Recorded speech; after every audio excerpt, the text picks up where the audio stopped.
Bonjour et bienvenue sur la radio du Creative Day. Aujourd'hui, nous sommes en pleine nature, au milieu des ruches. Mathieu, bonjour. Pouvez-vous nous parler de vous et de votre amour pour les abeilles ? Donc bonjour, Mathieu Quévreux, apiculteur, le rucher Apis Sophia. Donc ça fait à peu près 8-9 ans que je fais de l'apiculture. J'ai été dans différentes structures, de la grosse à la petite, j'ai fait un peu de tout. Je me suis vite orienté vers la formation pour former les gens à l'apiculture. Parce que je pense que l'abeille a un message à dévoiler et je veux être justement ce messager de l'abeille. Donc quand j'ai rencontré les abeilles, ce qui m'a touché le plus fortement dès le début, c'est cette cohésion en fait. Il y avait 60 à 70 000 abeilles et donc c'était vraiment la folie, quoi. Je me suis dit mais comment elles font pour être en cohésion ? Qu'est-ce que ça cache tout ça, quoi ?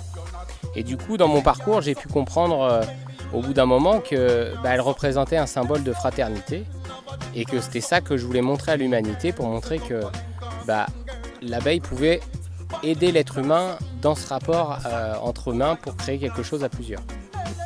Bien, et pouvez-vous aussi nous dire ce qui vous motive à participer au Creative Day ?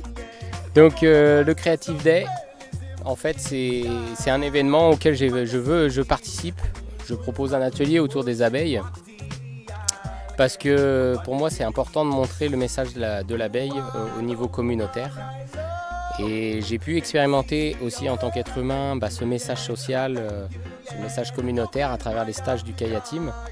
Et je veux montrer que c'est possible en fait de vivre la fraternité, la cohésion, tous au service d'un même idéal, d'un but.